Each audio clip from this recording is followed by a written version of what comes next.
ఏమ్మా, కళ్ళేం కనిపించట్లేదా? కళ్ళు నెత్తి మీద పెట్టుకుని డ్రైవ్ చేస్తున్నావా? రోడ్డు మీద నీ కారు ఒకటే నడుస్తుంది అనుకుంటున్నావా? అలా గుద్దేశావ్? ఐఎమ్ సారీ, తప్పైపోయిందమ్మా, చూసుకోలేదు. చూసుకోకపోవడం ఏంటమ్మా? నేను హోటల్కి వెళ్తున్నాను. వండిన వంటంతా నేలపాలైపోయింది. మళ్ళీ వండి తీసుకెళ్లాలంటే ఎంత కష్టమో నీకు తెలుసా? క్షమించండి అమ్మా, మీకెంత లాస్ అయిందో చెప్పండి, మొత్తం నేను ఇచ్చేస్తాను. మీరు డబ్బులిస్తారండి, కానీ మా హోటల్లోనే భోజనం చేసేవాళ్ళు చాలా మంది ఉంటారు. వాళ్ళందరూ ఆకలితో ఎదురు చూస్తూ ఉంటారు. నేను సమయానికి అక్కడికి వస్తానని, అందరికీ అన్నం పెడతానని ఎదురు చూసేవాళ్ళు ఎంతో మంది ఉన్నారు.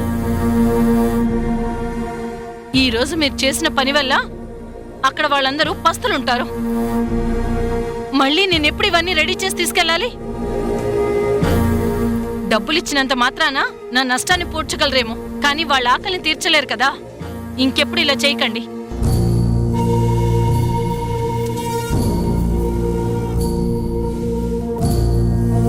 మీ ఇల్లు ఎక్కడో చెప్పండి, మీ ఇంటి దగ్గర మిమ్మల్ని దిగపెడతాను.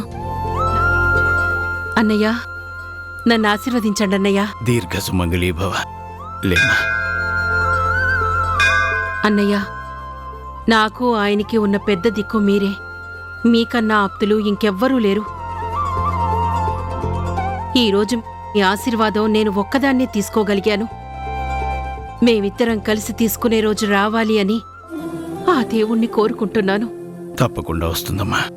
సూర్యాస్తం అయింది, చీకటి కమ్మేసిందని అందరూ అనుకుంటారు, కానీ ఆ చీకటి ఎంతోసేపు ఉండదమ్మా. మళ్ళీ సూర్యోదయం అయి వెలుగులు విరజిమ్ముతాయి. ఇప్పుడు మా స్నేహంలో కూడా చీకటి కమ్ముకుందమ్మా. ఏదో గ్రహణం పట్టినట్టు అంతా చీకటిగానే ఉంది, కానీ మళ్ళీ సూర్యోదయం అయి మా స్నేహంలో వెలుగులు నిండుతాయని నాకు పూర్తిగా నమ్మకం ఉంది. ఆ రోజు ఎప్పుడొస్తుందా అని ఎన్నో ఏళ్లుగా ఎదురు చూస్తున్నానన్నయ్యా. కానీ గొడవలు జరుగుతున్నంత సులభంగా మీ ఇద్దరి మధ్య స్నేహం మాత్రం చిగురించట్లేదు. అదే బాధగా ఉంది. ఆ భగవంతుడు ఎందుకు ఈ నాటకం ఆడిస్తున్నాడో ఎవరికీ తెలియదమ్మా.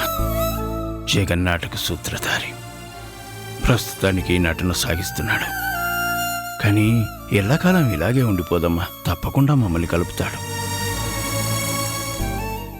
ఊహ తెలియనప్పుడు కలిసిన మా స్నేహం ఊపిరున్నంత వరకు ఉంటుందన్న నమ్మకం నాకుందమ్మా.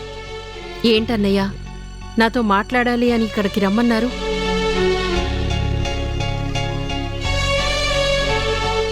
ఇదిగోమ్మా, ఇవి నేను నీకోసం వాడి కోసం కొన్న బట్టలు. ఇవి నేను నా చేత్తో వాడికి ఇచ్చానంటే వాడు వీటి వైపు కూడా చూడాడు. ఈ షష్ఠి పూర్తి నాడు వాడి బట్టలు వేసుకోవాలని నేను ఎంతగానో కోరుకుంటున్నానమ్మా. అందుకే నేను ఇక్కడికి రమ్మన్నాను. నువ్వేం చేస్తావో నాకు తెలియదు, కానీ ఈ బట్టలు వాడు వేసుకునేలా చేయమ్మా. ఈ చీర నీ పుట్టింటి నుంచి వచ్చిన పట్టు చీర అనుకో. షష్ఠి పూర్తి రోజు మీరు పుట్టింటి నుంచి వచ్చిన బట్టలే కట్టుకోవాలి.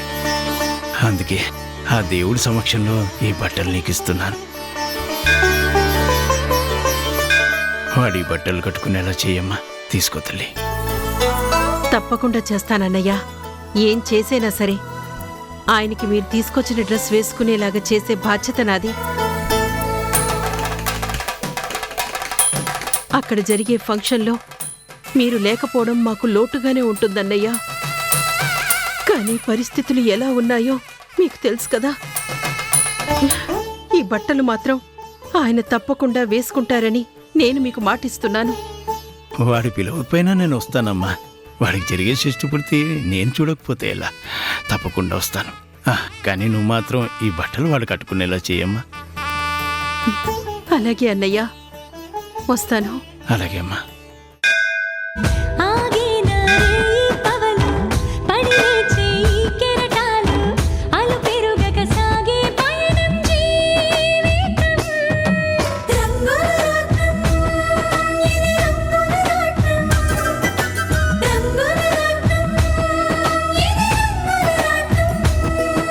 ఇచ్చిన మాట తప్పే ఉద్దేశం నాకు లేదు. నీకిచ్చిన మాట నిలబెట్టుకోవడానికే నేను చేయవలసిన ప్రయత్నాలు చేస్తున్నాను అని నీకు చెప్పాను కదా. నా ప్రాణాన్ని అడ్డేసైనా సరే వంశీని నిన్ను ఒక్కటి చేస్తాను. అందులో వెనకడుగు వేసే ప్రసక్తే లేదు. నీకు నువ్వుగా వంశీకి ఎలా దూరం అవుతావో నాకు అనవసరం, కానీ నా వంశీ నాకు దగ్గరవ్వాలి. అందులో ఎలాంటి ఆలోచన ఉండకూడదు. అది ఈ రోజే జరగాలి. అందులో ఎలాంటి మార్పు ఉండకూడదు. ఆలోచించుకో. ఆలోచించడం కాదు సమంత, నిర్ణయమే తీసుకున్నాను. వంశీని నీ వాణ్ణి చేయడమా లేక వంశీకి నేను శాశ్వతంగా దూరం అవ్వడమా అన్నది ఈ రోజు తేలిపోతుంది. జీవితంలో అన్నీ మనం అనుకున్నట్టే జరగవు. కొన్ని మనం అనుకోకుండానే జరుగుతాయి. వాటిని అర్థం చేసుకుంటూ ముందుకు వెళ్ళడమే జీవితం అవుతుంది. నీ జీవితం సమంతతో ముడిపడుంది. నీ గమ్యం కూడా సమంతతోనే సాగాలి. నువ్వు సమంతని భార్యగా స్వీకరించాలి. మీ బంధం కూడా బలపడాలి. ఇది నీ మంచి కోరి ఒక స్నేహితుడిగా నీకు మంచి జరుగుతుందన్న నమ్మకంతో చెప్తున్నాను. నా మాటకి విలువనిస్తే నువ్వక్కడికి వెళ్ళు. వీడి మాటలు నేనెందుకు వినాలి అనుకుంటే ఇది ఇక్కడితోనే వదిలేయ్.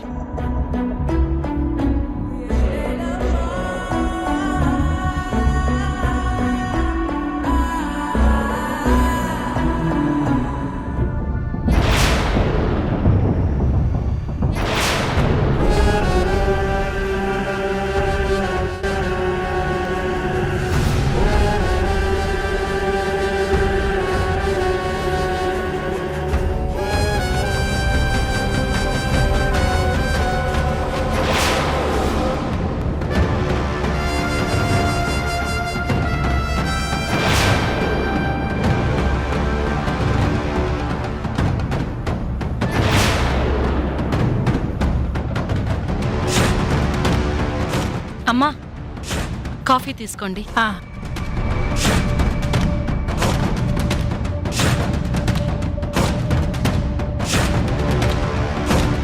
కూర్చోండి.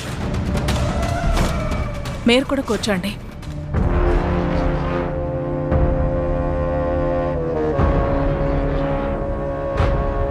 ఏంటండి, ఇంట్లో ఎవరూ లేరా?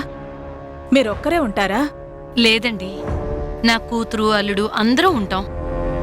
మాకొక ఫ్యాక్టరీ ఉంది, అది చూసుకోవడానికి వాళ్ళు వెళ్ళారు. ఈ పక్కనే మాకు హోటల్ కూడా ఉంది, అది నేను చూసుకుంటాను. ఓ, బావుందండి. మీరు నడిచి వెళుతుంటే మీరు ఏమీ లేని పేదవాళ్లేమో అనుకున్నాను. కానీ ఫ్యాక్టరీ అది ఉంది అంటే పర్వాలేదు.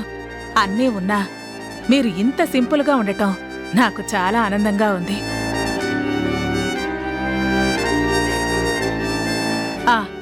ఆ ఫోటోలో ఉన్నవాళ్ళెవరు? మీ పిల్లలా?